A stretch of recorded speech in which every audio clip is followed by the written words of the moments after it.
दोस्तों, मेरा नाम डॉक्टर आदर्श त्रिपाठी है और मैं facial plastic and maxillofacial surgeon हूँ सरयू क्लिनिक्स न्यू दिल्ली पे। तो आज हम बात करेंगे आपसे चिन इम्प्लांट और चिन फिलर्स के बारे में कि कौन सी चिन इम्प्लांट या चिन फिलर कौन सी चीज़ करानी चाहिए, क्या चीज़ बेटर होती है और किस पेशेंट में क्या ज़रूरी होता है। तो पहले हम बात करेंगे चिन इम्प्लांट की। तो चिन इम्प्लांट जो होता है वो चिन के शेप का होता है, कुछ इस तरीके का, और ये सिलिकॉन का बना होता है। और ये सिलिकॉन चिन इम्प्लांट रबर के एक सब्सटेंस तरीके के होते हैं, ये सॉफ्ट होते हैं। और ये जो चिन का एरिया होता है, जो हमारी ठोड़ी होती है, उसमें आगे कॉर्नर पे इस तरीके से प्लेस कर दिया जाता है। बेसिकली ये उन पेशेंट्स के लिए ज़रूरी होता है जिनको लगता है कि उनकी चिन छोटी है या पीछे की ओर है, दबी हुई है, या कुछ लोगों की चिन एकदम ठीक होती है बट उनको बहुत ज़्यादा प्रोमिनेंट मॉडल फेस चाहिए होता है। चाहे ये मेल्स की बात करें चाहे फीमेल्स की बात करें, ये मर्दों और औरतों दोनों में हो जाता है। और आजकल जो एक लॉन्ग फेस, लंबे फेस की आजकल काफ़ी फैशन चला हुआ है और ये बहुत इन है, और इस चक्कर में लोग अपनी चिन को काफ़ी प्रोमिनेंट करना चाहते हैं। तो वो हम चिन इम्प्लांट को इस तरीके से आपके जो ठोड़ी होती है उसमें इस फ्रंट में और अप साइड और लोअर साइड पे प्लेस कर दिया जाता है, ताकि ये चिन की जो लेंथ है वो इक्वल अमाउंट में, इवनली प्रोपोर्शन में आपकी बढ़ जाती है। और ये चिन इम्प्लांट बहुत ही सेफ़ होते हैं। इनकी शेप, डिज़ाइन सब डिफरेंट टाइप की होती है। तो ये हर पेशेंट के जॉ और चिन के अकॉर्डिंगली, उनके हिसाब से ही साइज़ मिल जाता है, और इनको आप अपने हिसाब से ऑल्टर या चेंज भी कर सकते हैं। तो अगर आपकी पर्सनल कोई रिक्वायरमेंट है कि हमें साइड से ज़्यादा नहीं चाहिए, सिर्फ फ्रंट से चाहिए, तो हम इन चिन इम्प्लांट को मॉडिफाई भी कर सकते हैं। और इन चिन इम्प्लांट का कोई साइड इफ़ेक्ट नहीं होता है। अगर कोई चाहता है कि वो चिन इम्प्लांट निकलवाना चाहते हैं या वो नहीं, उनको अच्छा लग रहा है, तो ये 5 मिनट के अंदर ये रिमूव भी हो जाता है। और अगर ये लगा रहे तो ये परमानेंट रहता है। ये एक परमानेंट सॉल्यूशन है चिन को इन्हेंस करने का, बढ़ाने का। जैसे फिलर्स की एक पर्टिकुलर टाइम होता है, इसमें लॉन्ग टर्म रहता है। ये मींस 15-20 साल आराम से ये चिन इम्प्लांट चल जाता है। उसके बाद जो हमारी बॉडी में एक एजिंग के चेंजेस आते हैं, तो उसकी वजह से हमें ये इम्प्लांट निकलवा के दूसरा इम्प्लांट प्लेस करवाना होता है। और ये चिन इम्प्लांट US FDA अप्रूव्ड होते हैं और इनका कोई भी साइड इफ़ेक्ट नहीं होता है। इनको हम जैसे चाहे वैसे मॉडिफाई कर सकते हैं, जैसे चाहे वैसे चेंजेस दे सकते हैं, वैसी शेप दे सकते हैं। अलग अलग डिज़ाइन, अलग अलग टाइप के चिन इम्प्लांट्स आते हैं। मेल के लिए अलग, फीमेल के लिए अलग। फीमेल्स की थोड़ा सा पॉइंटेड चिन होती है, मेल्स की थोड़ी सी वाइड चिन होती है। तो ये इम्प्लांट्स हार्डली इसकी 2 घंटे की सर्जरी होती है, और जिसमें कि जो मेन वर्किंग है वो हार्डली हाफ एन आवर का होता है, आधे घंटे का होता है। और आप सेम डे करा के अपने घर जा सकते हैं। इसका कोई डाउन टाइम नहीं होता है। बस 4-5 डेज़ के लिए आपको सॉफ्ट खाना खाना होता है, उसके बाद आप रूटीन लाइफ में आ सकते हैं। और किसी भी तरीके की सूजन या बेहोश करना या कोई साइड इफ़ेक्ट नहीं होता है। समटाइम्स कुछ पेशेंट्स में तो बिल्कुल भी पता नहीं चलता चिन इम्प्लांट लगवाने के बाद कि ये इम्प्लांट लगवाया भी है या अभी इमीडिएटली सर्जरी हुई है कि नहीं। सो गाइस, अब हम बात करते हैं चिन फिलर्स के बारे में। अभी हमने चिन इम्प्लांट के बारे में बताया, अब हम चिन फिलर्स क्या होते हैं उनके बारे में आपको एक्सप्लेन करेंगे। चिन फिलर्स हियालुरोनिक एसिड नाम का एक सब्सटेंस होता है, उस चीज़ के बने होते हैं। ये एक जेल फॉर्म टाइप के होते हैं, एक सिरिंज इंजेक्शन में होते हैं ये फिलर्स, और ये इस तरीके से एक जेल की तरीके से होते हैं। और आप देख सकते हैं ये इस तरीके से फिलिंग मटेरियल को जिस जगह पे भी हमें फिलिंग करनी होती है उस जगह पे ये जेल हम प्लेस कर देते हैं। तो हियर यू कैन सी ये जेल उस जगह पे डिस्पर्स हो जाता है। सो ये फिलर्स हम किसी भी बॉडी एरिया में यूज़ कर सकते हैं। इसका नाम ही है फिलर, मीन्स फिलिंग मटेरियल।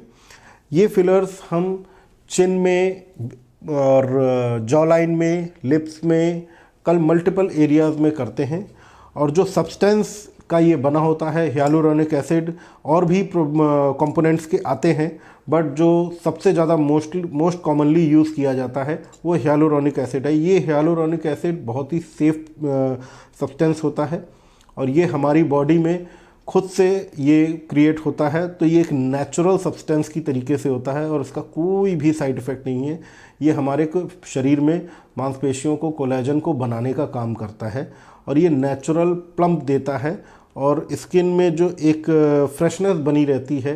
तो ये हियालुरोनिक एसिड सब्सटेंस जो है ये हमारी स्किन में एक वाइबिलिटी और प्लम्प का देने का काम करता है, क्योंकि इसकी एक टेंडेंसी होती है, ये हमारी बॉडी में वाटर को एब्जॉर्ब करता है। तो जब भी हम जिस जगह पे ये हियालुरोनिक एसिड इंजेक्ट करते हैं तो ये वहाँ पर ज़्यादा से ज़्यादा वाटर को एब्जॉर्ब करता है, तो वो स्किन वहाँ पर एक नेचुरल प्लम्प और नरिशमेंट बना रहता है।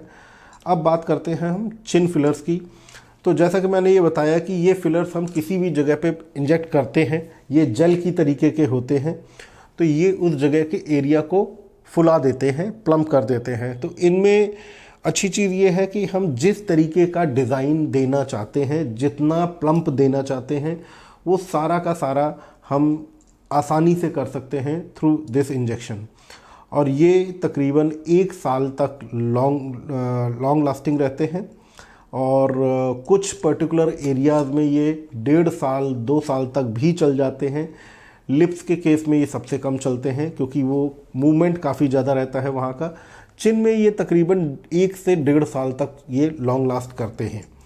और डिफरेंट कंपनीज़ के फिलर्स जो है उनकी डिफरेंट लॉन्गेविटी होती है। कुछ जो कंपनीज़ हैं, जो अच्छी कंपनीज़ हैं, US FDA अप्रूव्ड कंपनीज़ हैं, उनके फिलर्स 1.5-2 साल चलते हैं और कुछ कंपनीज़ के फिलर्स 1 साल तक ही चलते हैं। और इन फिलर्स का कोई डाउन टाइम, कोई साइड इफ़ेक्ट नहीं होता है। और ख़ास बात यह है कि अगर कोई अपने रिज़ल्ट को पसंद नहीं कर रहा है, अगर उन्हें नहीं अच्छा लग रहा है, तो आप जस्ट एक इसके रिवर्सल इंजेक्शन से इसको तुरंत 5 मिनट के अंदर डिज़ोल्व भी करा सकते हैं। तो ये एक ख़ास एडवांटेज है हियालुरोनिक एसिड फिलर्स के साथ। तो दोस्तों अब हम बात करेंगे कि कौन से पेशेंट में चिन फिलर करना चाहिए, कौन से पेशेंट में चिन इम्प्लांट करना चाहिए, किस पेशेंट के लिए क्या सही है।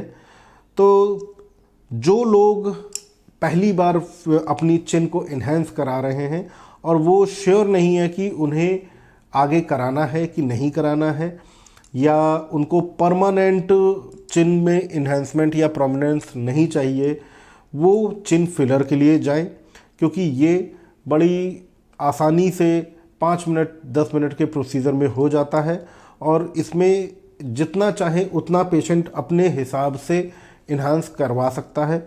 ऑल्दो ये ऑप्शन चिन इम्प्लांट के साथ भी है, बट चिन इम्प्लांट के साथ ये है कि अगर पेशेंट को थोड़ा ज़्यादा इन्हेंसमेंट चाहिए, क्योंकि इसका जो सबसे छोटा साइज़ भी आएगा उसमें भी एक 2-3 ml के फिलर से ज़्यादा इन्हेंसमेंट होगा। तो चिन इम्प्लांट उन पेशेंट के लिए है जो पहले से श्योर हैं कि उन्हें अपनी चिन को इन्हेंस करना ही है, उनको अपनी चिन को लंबा या शार्प कराना है और उसको पॉइंटेड कराना है।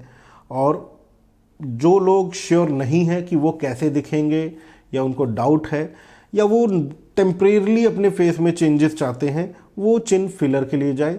सेफ दोनों ही होते हैं, डिज़ाइन दोनों में ही अलग अलग तरीके के बन सकते हैं, इन्हेंसमेंट जितना चाहे उतना करा सकते हैं और दोनों को ही रिमूव करना बहुत आसान है, लेकिन फिर भी पर्सनल चॉइस के ऊपर है।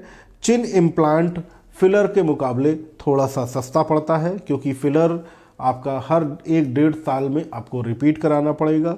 चिन इम्प्लांट एक बार प्लेस करने के बाद उसको दोबारा नहीं करना पड़ता। सो दोस्तों अब बात करते हैं कि which is better for you. मेरे पॉइंट के हिसाब से मुझे क्या सही लगता है, चिन इम्प्लांट या फिलर। तो गाइज अभी मैंने आपको बताया कि अगर हम प्राइस की बात करें तो चिन इम्प्लांट फिलर के मुकाबले सस्ते पड़ते हैं, क्योंकि इसमें एक बार में ही आपका परमानेंट ट्रीटमेंट होता है और फिलर्स में आपको रिपीट करते रहना पड़ता है। और जो इन्हेंसमेंट भी आपको जो एक साइज़ में इन्हेंसमेंट मिलता है चिन इम्प्लांट में, उतना इन्हेंसमेंट कराने के लिए एटलीस्ट आपको 2-3 ml फिलर चिन में कराना पड़ता है, जो कि कॉस्टिंग चिन इम्प्लांट के लगभग बराबर की ही पड़ती है। तो इसमें आपको परमानेंट रिजल्ट मिल रहे हैं, इसमें आपको टेम्परेरी मिल रहे हैं। दूसरा ये कि दोनों ही टेक्निक पॉइंट ऑफ व्यू से इजी हैं, दोनों में ही किसी तरीके की कोई कॉम्प्लिकेशन नहीं है। एंड जो सबसे मेन इम्पॉर्टेंट पॉइंट है कि मैं जो चिन इम्प्लांट का केस करते हैं हम यहाँ पर, वो एक छोटा सा एक आधे इंच के साइज़ का यहाँ पर कट देके, जो कि बिल्कुल भी दिखता नहीं है, पता नहीं चलता है, और वो टाइम के साथ वो स्कार वहाँ से गायब हो जाता है, उस जगह पे देते हैं और लोकल एनेस्थीसिया में करते हैं। तो ये जो लोकल एनेस्थीसिया में चिन इम्प्लांट हो रहा है, ये बहुत ही पॉजिटिव चीज़ है। इससे आपके चिन इम्प्लांट की कॉस्टिंग बिल्कुल हाफ हो जाती है, और जो डाउन टाइम है और जो एडमिशन है पेशेंट का हॉस्पिटल में, ये सब बिल्कुल नहीं रह जाता है। टोटल 2 घंटे का प्रोसीजर होता है। फिलर्स में भी उसी तरीके से है, आपका नंबिंग क्रीम लगती है, वो 45 मिनट्स रहती है, उसके बाद प्रोसीजर 15 मिनट का होता है। तो दोनों ही प्रोसीजर लंच टाइम प्रोसीजर हैं, दोनों का ही कोई डाउन टाइम नहीं है, और दोनों में ही 4 to 5 डेज़ थोड़ा सा आपको प्रिकॉशंस लेने होते हैं, लाइक अल्कोहल अवॉइड करना होता है और सॉफ्ट डाइट लेनी होती है, उस एरिया को प्रेशर नहीं देना होता है। तो ये दोनों का ही कॉमन है। दोनों को ही रिमूव करने में 5 मिनट्स का टाइम लगता है। अगर चिन इम्प्लांट को रिमूव करना है तो उसी जगह से हम 5 मिनट्स के अंदर ये इम्प्लांट बाहर निकाल लेते हैं, और फिलर्स के केस में भी हमको इसका जो रिवर्सल है वो 5 मिनट्स के अंदर ही इसको डिसॉल्व कर देता है। लेकिन फिर भी मेरे पॉइंट ऑफ व्यू से, this is my personal choice, मेरे पॉइंट ऑफ व्यू से chin implant is a better option, because एक ये लोकल एनेस्थीसिया में हो रहा है, और दूसरा ये कुछ पेशेंट्स में फिलर्स बहुत ज़्यादा लंबे समय तक नहीं चलते। यस, और इस चीज़ का पता डॉक्टर्स को भी नहीं होता। जो पेशेंट्स ज़्यादा जिम करते हैं या जिनका मेटाबॉलिज्म बहुत हाई होता है, उन पेशेंट्स के अंदर फिलर्स की लॉन्गेविटी बहुत ज़्यादा नहीं होती, और इसे किसी भी दुनिया का डॉक्टर कोई भी किसी भी पेशेंट को नहीं बता सकता कि उसके अंदर फिलर्स कितने दिन तक चलेंगे। हो सकता है आपके डॉक्टर आपको कमिट करें कि वो 1.5 साल चलेगा, लेकिन समहाउ वो 3-4 महीने में ही डिज़ोल्व हो जाए। तो ऐसा भी देखा जाता है। जो एक्सरसाइज करने वाले, जिम करने वाले लोग होते हैं, उनके अंदर लॉन्गेविटी कम होती है। सो उस चीज़ के लिए इम्प्लांट बहुत सेफ़ है। इम्प्लांट के अंदर कोई भी ऐसा चीज़ नहीं होता कि जिसकी वजह से उसकी लॉन्गेविटी कम हो। तो ये काफ़ी रिलायबल और ट्रस्टेड प्रोसीजर होता है। तो आई थिंक इस पॉइंट से चिन इम्प्लांट ज़्यादा बेटर पड़ता है in comparison to chin filler. बाकी दोनों ही प्रोसीजर अच्छे हैं, दोनों ही सेफ़ है। Thank you. तो गाइज, ये बेसिक पॉइंट है और बेसिक डिटेल्स है चिन इम्प्लांट के बारे में और चिन फिलर्स के बारे में। आपको पता ही चल गया होगा कि दोनों में क्या डिफरेंस है और एक्चुअली चिन इम्प्लांट क्या होता है, जो कि अभी बहुत ज़्यादा इंडिया में लोगों को नहीं पता है। लेकिन ये बहुत ही कॉमन है, बहुत ही सेफ़ है। और इसके अलावा भी अगर आपके कोई क्वेरीज़ हैं, कोई क्वेश्चंस हैं, कोई डाउट हैं, तो आप हमें कॉल कर सकते हैं। Thank you so much.